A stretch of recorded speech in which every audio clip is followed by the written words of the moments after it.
This is Ed Petke with the Americans in Wartime Museum. Today's date is May 13th, 2023.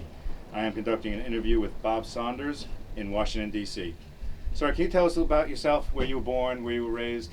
Yes, I was born in Baltimore, Maryland in 1949. Lived in Baltimore for about a year and a half, and I was raised in Philadelphia.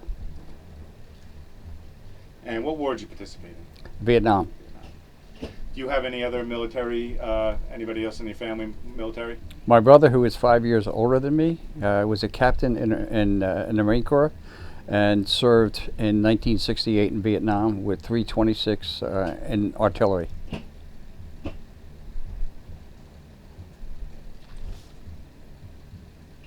And so you entered military service in 1968? Yes. So at that time, the war was still kind of starting up? Yes. As it was? So you were aware that it was going on? Yes. In February of 1968, they had the Tet Offensive. And I had graduated from high school in June of 1967. And when my brother was over there doing the Tet Offensive, it motivated me to join the Marine Corps. And shortly thereafter, in March of 1968, I joined the Marine Corps.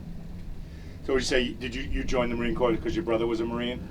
Is that kind of the force behind that? That was one of the driving forces, but also, too, it's just I love the military, even though I didn't have any generational before me.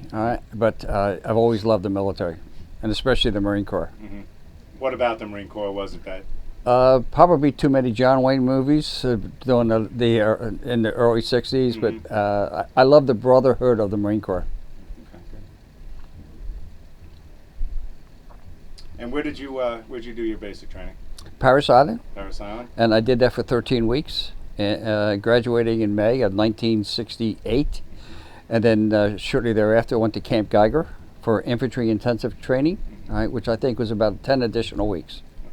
What were your impressions or your first thoughts of Paris Island when you got there? Well, you get there at 2 o'clock in the morning, and you have to get on the yellow footprints. Mm-hmm. And it's the infamous yellow footprints. And I have to tell you, till this day, I had the meanest drill instructors you can imagine. So. Was that so were you in any kind of ROTC or anything, or was this your first foray into actual military? This is it was my first experience with the military, and obviously at Paris Island I was enlisted. Mm-hmm. Okay. And what month did you go down there? March of 1968. March, so just in time to get there for the hot summer. Yes, well, it wasn't too hot, but yes, you're right. I graduated in May of 1968. Okay. So after Paris Island, you went to again? Camp Geiger. Okay. All right. For my MOS was 0311, mm-hmm. which is a rifleman, boots on the ground, okay. And they give you a series of tests in the latter part of Paris Island. To test where your expertise is, and if you don't qualify for any of those, you're an 0311 boots on the ground grunt. Which and what they say in the Marine Corps, every Marine is a rifleman first. That's exactly right. But with an 0311, you have that's where you go to Camp Geiger to learn more basic training for infantry. And Camp Geiger is where? Camp Geiger is just outside, not that far from Camp Lejeune. Okay, so still hot. Still hot. All right. So when you get done with that school, is that when you ship out? No. What happened is that because of my brother was in Vietnam in 1968, mm-hmm. Because of the Sullivan brothers of World War II, they couldn't have two soldiers or Marines or in combat. Mm-hmm. So I had to wait till he came back. So I went on a Mediterranean cruise. For a couple months, and then I came back to Camp Lejeune, and then from Lejeune I went to Pendleton. You remember what ship you were on? Yes, the USS Grant Counties. Grant Counties, yes. Okay. It was a LST, ship, mm-hmm. landing ship tank where the mouth opens up where you mm-hmm. do amphibious landings. What was your impression of being on a ship? Well, being on a ship is one thing, but being on a ship with an LST, you had probably 50 to 60 Marines, 6 cots high, and it was crowded. Mm-hmm. And when they talk about a Navy shower, the showers were about 30 seconds. And not very warm. Not very warm. So. So while you're on the cruise, what are your duties? Well, one thing on the cruise, and the purpose of that obviously is for the Mediterranean cruise, is to protect the European theater, even though nothing was going on at the time. But what we would do is we would do maneuvers in Corsica and Sicily. We would do amphibious landings, even though there was no real amphibious landings in Vietnam. But we continued to use to do combat maneuvers and also in the southern part of Italy itself. And what kind of, are they still at this point using the old type landing crafts? Yes. Like they did in World War II? And well, no, it's a cover. It's the I can't remember the name of the boat that they used in World War II, but like the Higgins or the it wasn't a Higgins boat, okay. all right, but it was an amphibious boat. So it would, when it came out of the LST, it would actually sink, all right, for about 10 or 15 seconds and pop up again, and they would hold about 15 Marines. Okay. And they were wheeled, not tracked, or were they yes. tracked? No, they had wheels on them, so that when they hit the beach, they would take it up a little bit further, further into the beach. Okay.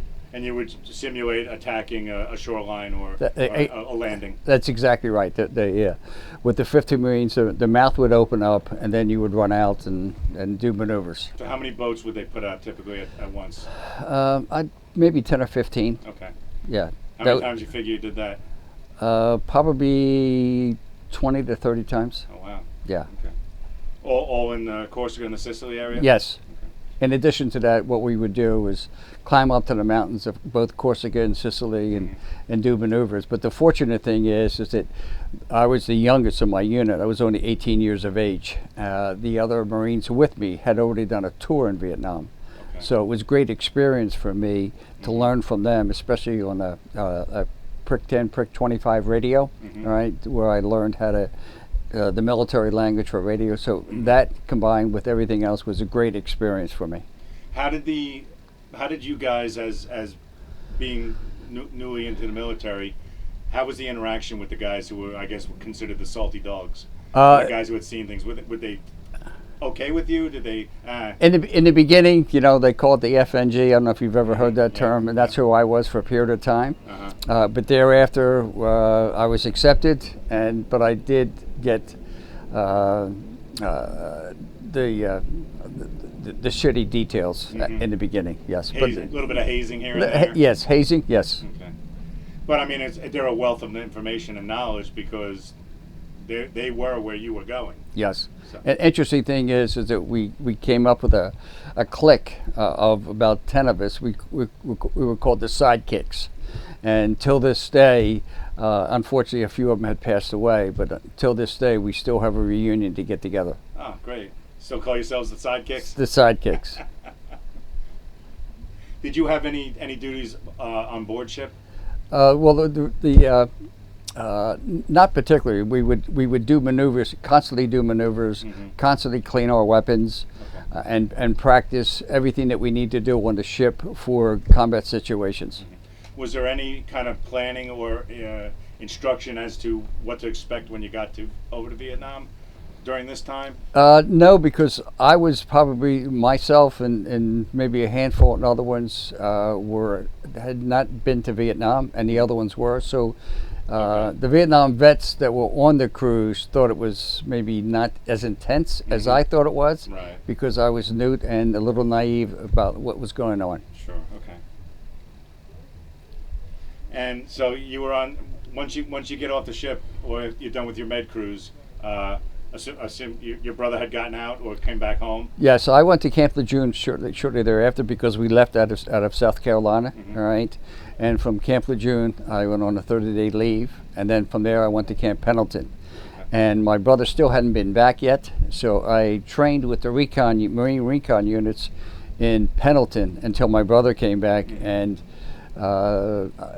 communications wasn't the best, but my impression is that the week that he came back is the week that I went over. Okay, so you had no direct knowledge that he was back. You just assumed. That's yes. Okay.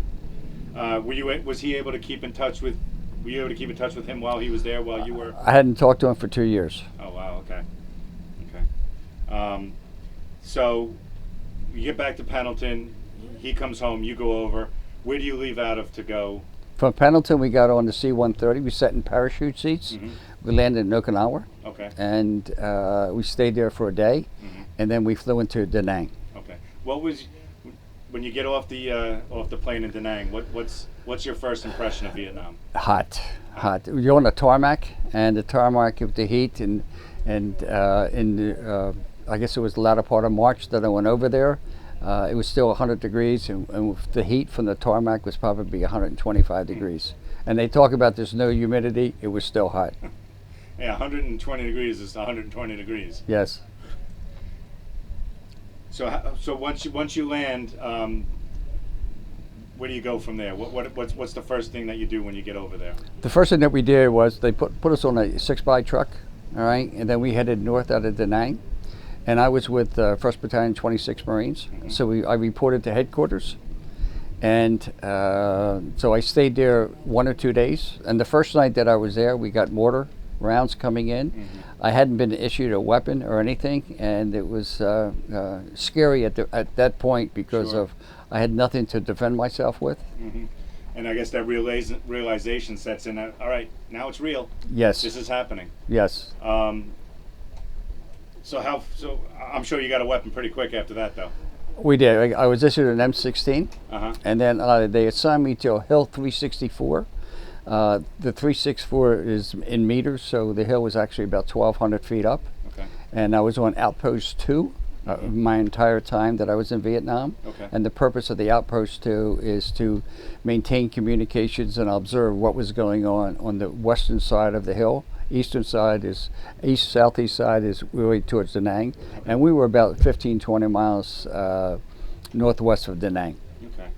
So you said they issued you your M16. Now, when you were back in basic training, were you guys training on M16s yet, or were you still on the old M14s? Well, we trained on the in Paris Island was the M14s, but at Geiger, that's when we were issued the M16s. What did you think about the M16 when you got it? It was scary because it's so light. All right, you know, with the M14, you can feel the weight. Yeah. All right, and you know the wooden stock and everything else. It felt like a real weapon. But the M16 was lighter, and it had to be cleaned a lot more, especially the firing pin on it. So it just reminded me of a plastic toy. I hear that a lot. That it's like, is this even a real weapon? Yes. Okay. So how long after you get there do you get your first taste of combat?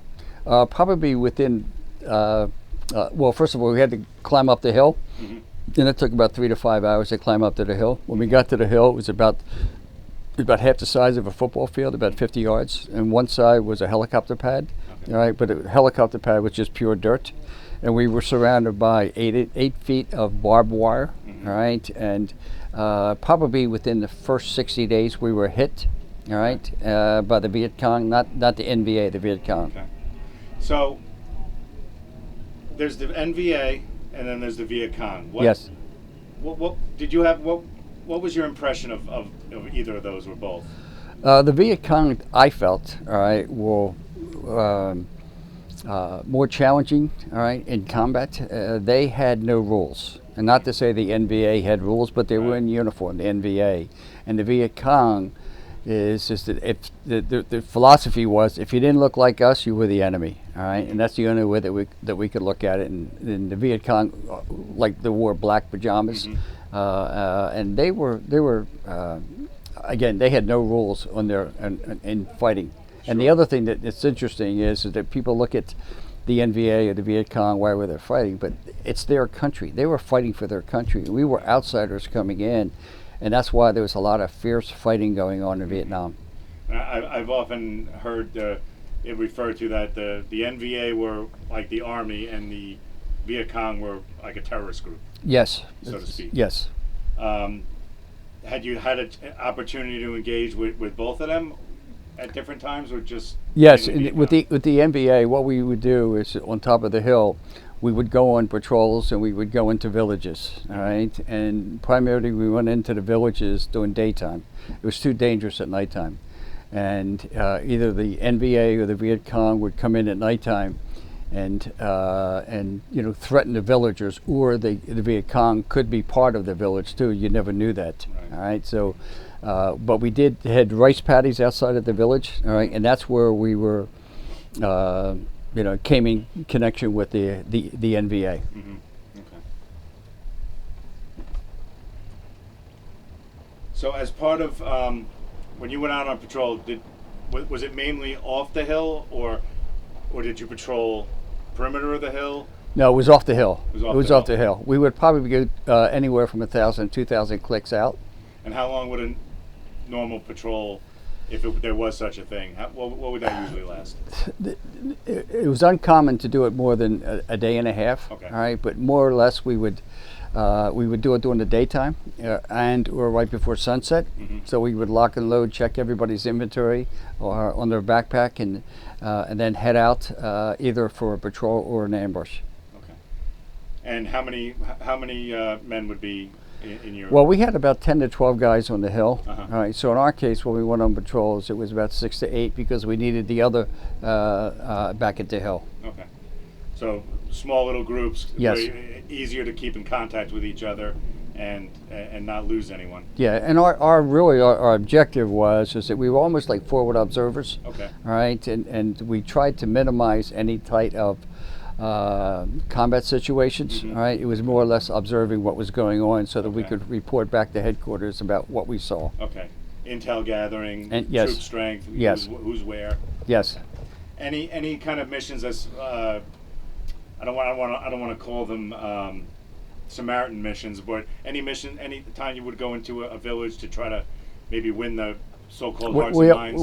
We always did that, all right, and because we had C-rats all the time, in the C-rats you would get a 4-pack of cigarettes, all right, and for some reason or other the Vietnamese love Salem cigarettes and menthol. Mm-hmm. So we always took the menthol cigarettes down there, or we would take some of our C-rats down there. Mm-hmm. And then if we had any candy, to win the children over, but to win them over, and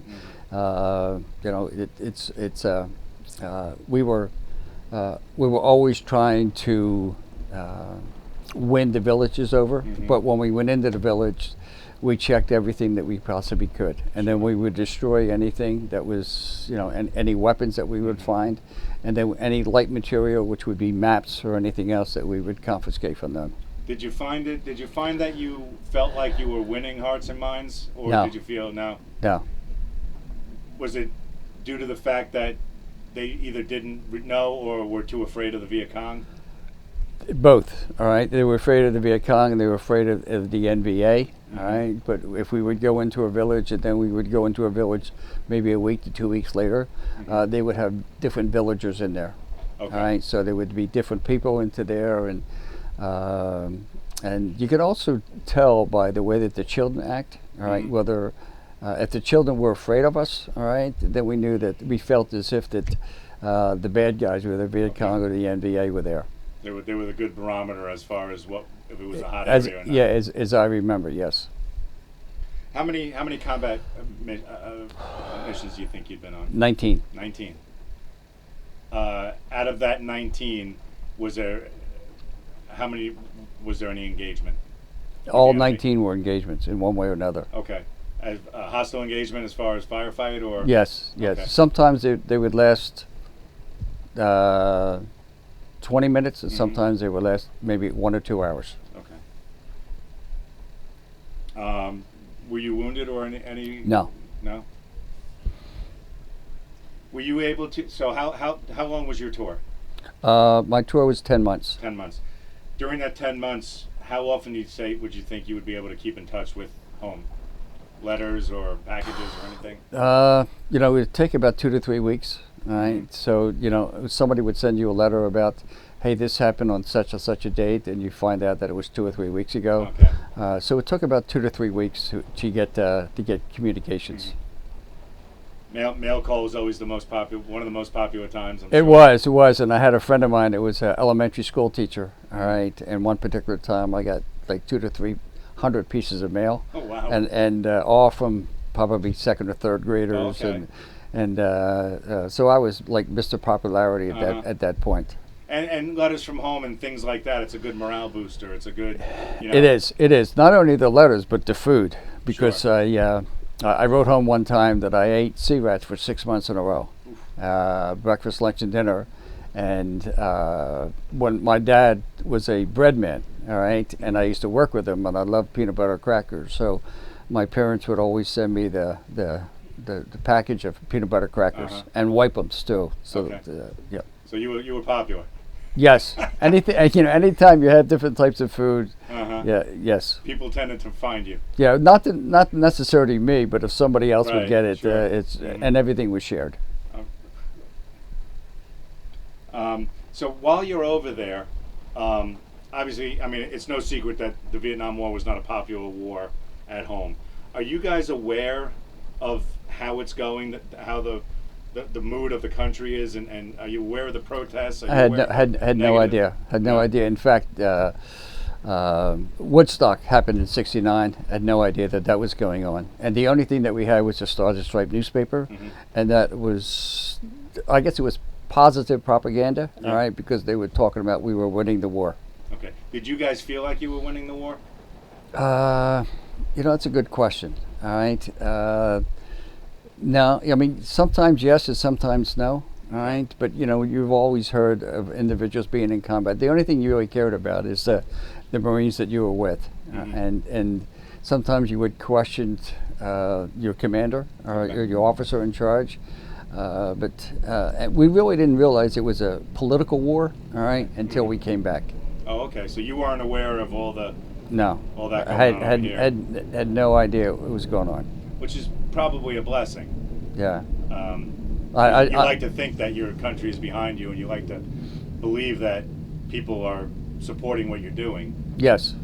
Just to give you an example, and it's a little bit off the subject, but we were on an ambush one time in July of 1969, and I was the platoon leader at the time, or squad leader at the time, and also had the radio. And it was middle of the night, and I get a call on the radio that a man just landed on the moon.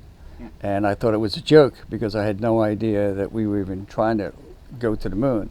And Neil Armstrong landed on the moon in July of 1969, and that was, again, had no idea that we were even trying to go to the moon. Thinking someone's playing A joke on you. Yes. Did you ever have an instance where your radio got intercepted, or you got the crosswaves with the so-called Hanoi Jane? No. No. The propaganda stuff coming over? No. No. Did you ever, any prisoners taken that you were able to talk to? Were you able to kind of gauge the sentiment of what was going on the other side?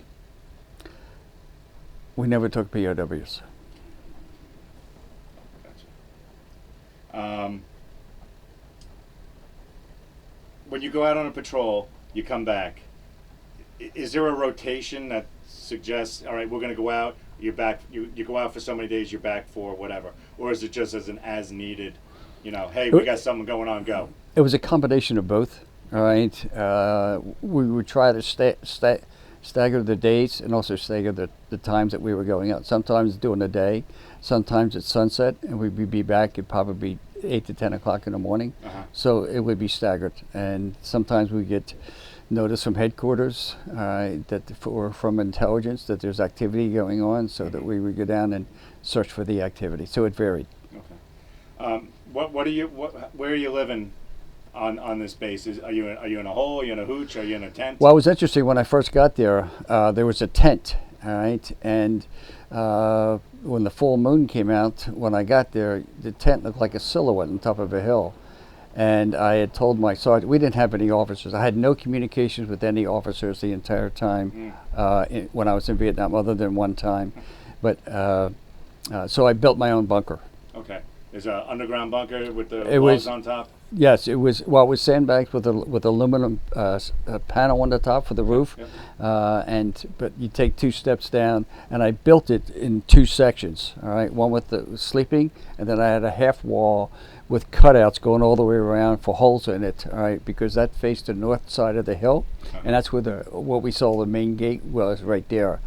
So I built my own bunker, and from eye level you couldn't see it because the hill went down and my bunker went like this. Okay. So was it just you, or do you It's share just that? me. Just you? Okay. Just me. What you often vets from Vietnam often talk about the rain. Oh, the monsoon. The monsoons and the rains. Did it? And they say it seemed like it rained every day, and sometimes twice a day. Yes.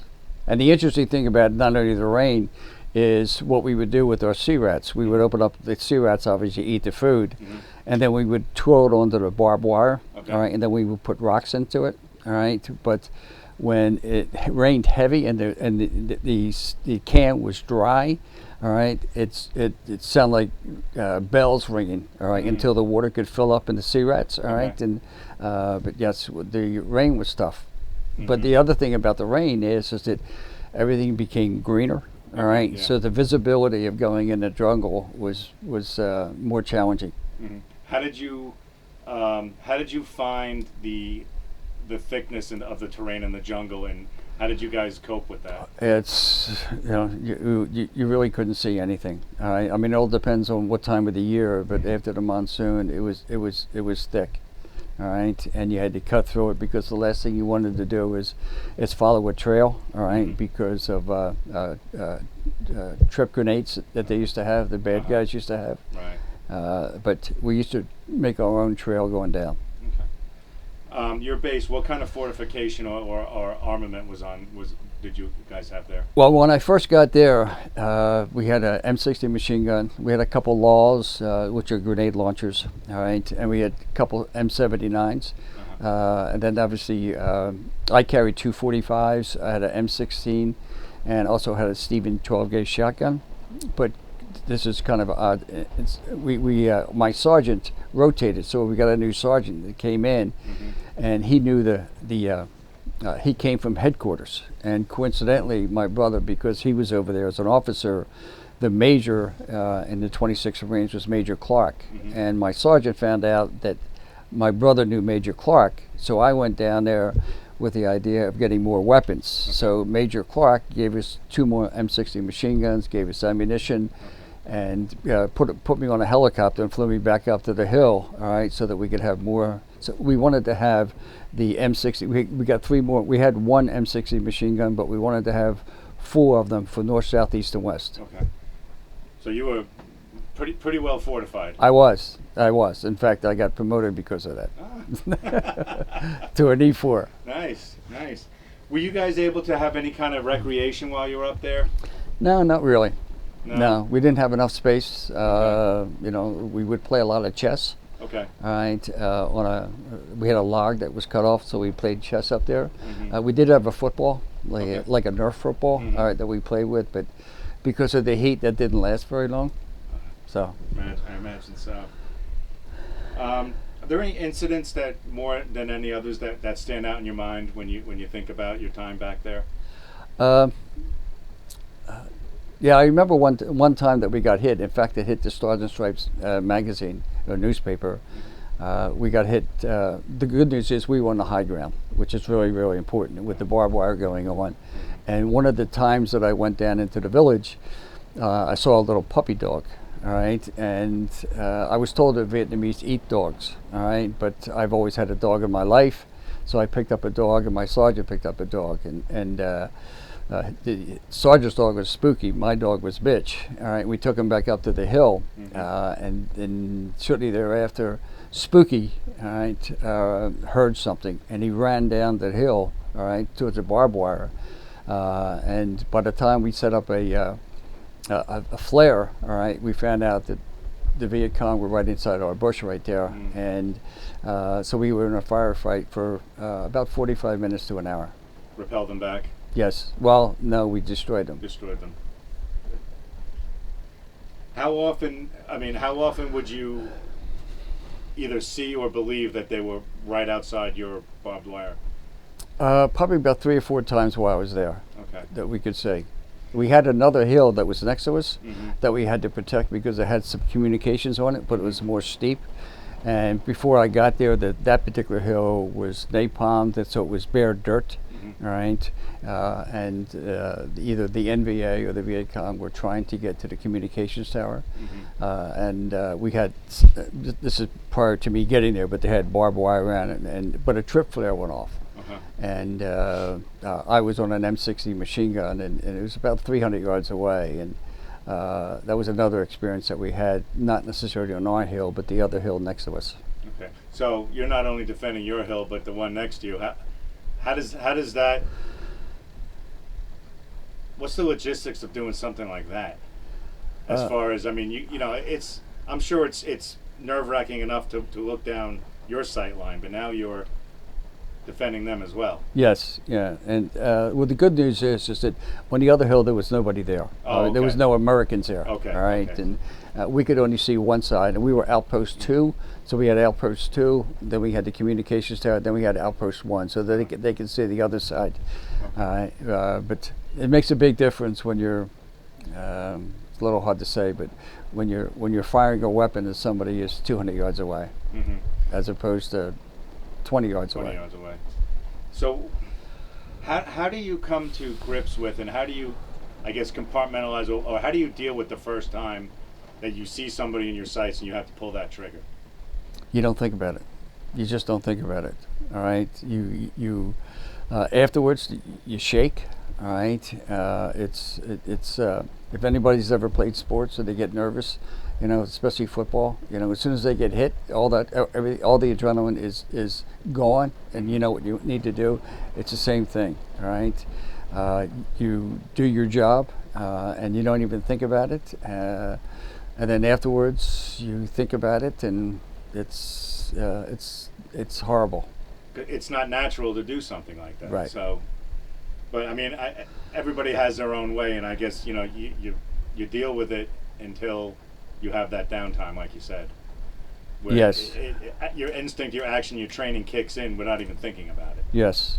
The other thing that I've had many conversations about this with some of my Vietnam buddies, but you almost become an animal, all right? That if it's the bad guy, Mm-hmm. you don't think about what you're doing, Mm-hmm. all right? And you know, the Viet Cong and the NBA, they started a war back in the French in the mid-50s, so they had 15, 20 years experience before, at least till I got there, Right. all right? And they would do horrible things to the American military guys, Mhm. all right? And we see that, and I think that it's a separate subject, but right after the Tet Offensive of February of '68, we had the My Lai massacre, Mhm. all right? And with the Tet Offensive, a lot of Americans were killed, all right, and tortured, and I think that led into what happened in March of '68. Mm-hmm. Where you just don't want to give them that opportunity to do that again. Yeah, well, yes, but if you're familiar with what happened at the Yeah. My Lai massacre, Mhm. yes, With Cali. Lieutenant Calley. Lieutenant Yeah. Cali. Did that, when that happened, was that widely known at the time, or was that something throughout is that something that came about, you guys learned about afterwards? I learned about it afterwards, all right, because again, that was about the time that I was in boot camp. Oh, okay. All right, so I really didn't know that much about Mhm. what happened at that point until I came back. And I would assume that for one My Lai incident, I'm sure there were many others that were not as widely popular. But again, it comes down to necessity, and this is just what we have to do. It's not necessarily what we have to do, all right, but because, and you don't get, and this is why maybe PTSD kicks in, especially at my age, because of building a career, building a family, and now I have some downtime, and Mhm. the memory starts to kick in a little bit. But you do what they do to you. And you don't think of it as a person. Do you think of it as a personal thing, or do you think of it as, do you think that guy's shooting at me personally, or do you think, you know, it's one side against the other, or do you think it's me versus him? I'm not too sure how to answer that. all right, my biggest concern were the Marines around me, all right, Okay. in protecting the Marines around me. So it wasn't about they're shooting us, we're going to shoot them. It's just that we're going to protect ourselves.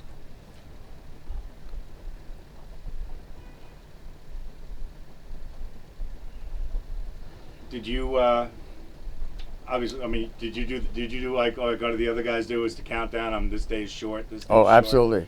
Okay. What is that? How does that feel when you start getting a little bit closer to that? It's interesting because when I first got there, I was the FNG, the new guy, all right, and I see these guys getting shorter and shorter, and you learn by experience very, very quickly how to read somebody and how to understand somebody, but you become a little reckless, Okay. all right, as I remember, and I was fortunate because I didn't serve a full tour because I got a school cut. I was accepted to college. Oh, okay. So I was fortunate that family members and helped me apply for the college education, and the lady that I was dating at the time and later on being my wife, she helped me getting accepted into college. So I left. Okay. Is it bittersweet leaving early like that? Is it bittersweet leaving at all? Is it? I mean, before your tour was supposed to be up, your full tour. Do you feel any sense of regret or? Yeah, I felt obviously leaving is one thing, all right. And when I left Vietnam out of Da Nang on a commercial airlines, I think it was Capital Airlines, landed in Okinawa, and we were there for about a day and a half. And then I found out that my mother had an aneurysm attack. All right, so they put me on a plane to Pendleton right away, and then they took me up to LAX. But in between that time, I had bought some civilian clothes because I was told not to wear the military uniform. Okay. And when I landed in Philadelphia International Airport, I got picked up by the lady that I was dating, my wife, and at the time, and at that time. All right, I had to get to the hospital and to see my mother. All right, and then I left her when she was at the hospital. My family members were there, and then I went home, and the house was vacant because my father stayed with my mother. Okay. And I was sitting there, less than 24 hours back in Vietnam by myself, and I wanted to go back. You wanted to go back. Yeah, to to be Vietnam. with your fellow Marines. Yeah, I felt there's an old saying that when you're in the military, you have 150 brothers, and when you get out, you have no one. All right. So, at the time, I felt I had no one. Sense of loneliness. Yes. Did you still feel your sense of duty and your sense of what you were doing as a Marine, or does that seem to I'm a Marine with nothing to do? You mean when I got out? When you got home. Yeah. Yeah. So when you to step back just for a minute, they told you, and you didn't wear your uniform, but when you got back to especially LAX, were there any protests there? I can't remember. I can't remember any protest. All right, but because my hair was real short, all right, and people could pick that up right away. Right. That I wasn't. I was looked down upon. Okay. All right. I remember sitting in a bar. All right, and what I did is right before I left Vietnam, they gave me an ID card because you don't carry ID cards when you're in Vietnam. It's just dog tags. All right. I changed my birth date so I could be 21. All right. And I remember sitting in a bar having a drink, and I didn't have a driver's license, so the bartender knew I was in the military, and then I just felt very uncomfortable. Very uncomfortable for two reasons. One, I hadn't been in the United States more than 24 hours, and then I was surrounded by people that I felt very uncomfortable with. Okay. When you leave the country to go off to war, then you come back. Does it seem as the country has changed for you, or does it seem like the country you left? Oh no, it's a whole different country. All right. When I went over, I was very patriotic, and it was a duty for, at least inside me, to do that. But when I came back, it was a total different country. It's I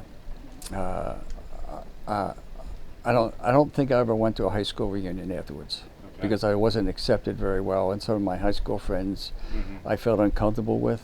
but it was my first year coming back was pretty challenging. You know, I had 6 jobs. I had an anger problem, but I had to settle down. Okay. Because as I hear it, when you guys were coming home, they didn't really know how to reintegrate you or to deal with, or they didn't do a very good job. They didn't do anything. They didn't do anything. They just said, "Here you go, you're home." Go, yeah, and the VA back in those days was not the way it is today. In fact, I've had back then. It took me 50 years till October of last year to get VA benefits because I had a negative impression of the VA over those years. So they really did you guys a disservice. Yes. Were you able to take advantage of any military programs coming back? Just recently. School? No. Okay. Oh, well, I got the GI Bill. I got free education. Okay, because you did come home to go to college. Yes. How has that served you? The GI Bill was great, but this is kind of a funny story when you talk about college. That I went to a Catholic school and I went to a Catholic high school. All right, so I was never. The boys were in the front of the class, the girls were in the back of the class, and same thing with the high school, that we were separated. Right. All right, so I went to St. Joseph's College up in Philadelphia, and my first time in a classroom, I had to sit next to a female, and I was scared to death. So just coming back from Vietnam and coming back, and just like, wow. This is it's very foreign to you. Yes. As silly as that sounds, but yes. How did you get yourself reintegrated into society, if you will? You know, I think that the help of again the woman that I was dating at the time, and my parents helped out a lot, and then I just when I first got settled into a job that would last a little bit longer, that was my focus. Okay. And an interesting thing is that when I came back, I didn't tell anybody that I was in the military. I didn't tell anybody I was in Vietnam. You know, for 8 to 10 years. I mean, they kind of knew it, but when I would meet new friends, it was never brought up. It was just that uncomfortableness of how are they going to react, or yes, or not feeling like you were welcome home. Yes, and then the other thing too is there was a lot of individuals that I met that they said they were in Vietnam, but they weren't. All right, and it was a dishonor to Vietnam veterans. So it's just a lot easier never to mention about Vietnam. Were you able to keep? How long before you were able to get back in touch with some buddies that you had over there? Oh, interesting thing is that I left in 1970, and in 1989, all right, I had my own business, and that's when car phones were available at the time. All right, and I was driving down the highway, and one of my Marine buddies called me on the phone, and and I was shocked. And from 1989 up until this day, that we get together. Do you attend reunions? Yes. Well, it's small, but yes, we do. But there's only 3 of us left. Oh, from your company. Yeah. Well, from the company, but other Marines a lot of the Marines that I served on the med crews that really helped me out is the ones that I know fairly well now. How has your wartime experience affected your life? It on the positive end of it, the Marine Corps gave me a lot of discipline, right? Because I was not a good student at school. I applied to colleges after high school, but I wasn't accepted because of my grades weren't there. But it gave me the Marine Corps and being in Vietnam gave me a tremendous amount of discipline. Discipline in everything that we did, everything that I did. I was almost like, there's a lot of downtime in the military, especially when you're going through training. And I was almost like Forrest Gump. I just got up and ran. All right, there was nothing to do, so I'd run in combat boots and a white T-shirt, and so that gave me a lot of discipline. All right. On the flip side is the experience that I had. The Marine Corps was good. Vietnam was you become a man. All right, but what happens is at least in my case, I found a job, I created a family, and then trying to maintain good welfare for the family and affordability, and you just kind of move forward. Mm-hmm. And then when you become an empty nester, all right, then that's when it kicks in. The memories in the back of your mind start to kick in about what you did, and really that's why I'm here. All right, Okay. because every Veterans Day I live in Annapolis, Maryland, which is about 20 miles from here.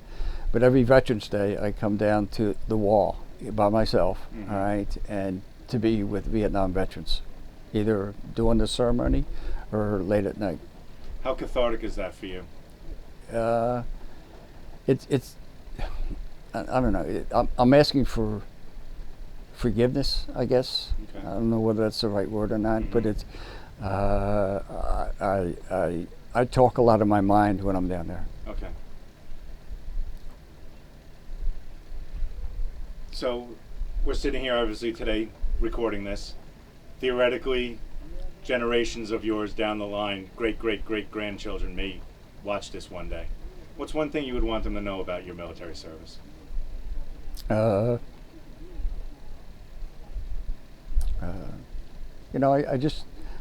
I served my country, and I did the best that I could.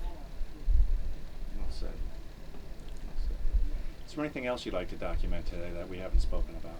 Well, one of the things that I'm going through mental health situations right now, but for the Vietnam veterans, I think they need mental health. But just being here the last 2 days, I met some Vietnam veterans that are just really having a hard time. Mm-hmm. No. And there should be more done. Well, there should be more done, and there is more done with the VA. Sure. All right, but they need to accept it. And that's the biggest problem, is coming out of their shell. Mm-hmm. Have you found being here in an event like this? How does that help? It's so rewarding. It's and just coincidentally, within the last half hour before I walked into here, I met a guy that I was same unit with in Vietnam. Hadn't talked to anybody in years and years and years, and we were with the same unit. And you probably pick up right where you left off. We did. Outstanding. Well, Mr. Saunders, I'd like to thank you on behalf of the Americans of Wartime Experience for Thank sitting down you. and speaking with me. To thank you for your service and welcome home. Thank you.